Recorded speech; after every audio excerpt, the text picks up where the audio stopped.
的论文呢，就是使用现在的 AI 技术，搭配一个所谓的定期的健康机台检验程式，收集数据的资讯，然后呢，再利用 AI 的演算法来优化 CNC 的参数，使机器一直永远保持在最佳的状态之下。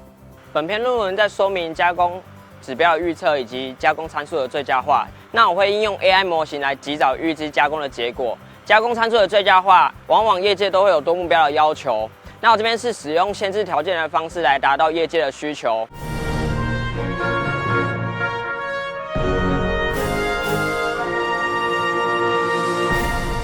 本研究利用 CNC 加工机、微流道技术，还有具膨胀性质的高分子材料，来制造具高树脂孔径的微透镜阵列。到目前为止，实验结果显示是成像清晰，那光线相当的均匀。当然，未来希望可以跟产业界有更多的合作，那将这个产品更成熟化，间接提升台湾 ICD 产业的实力。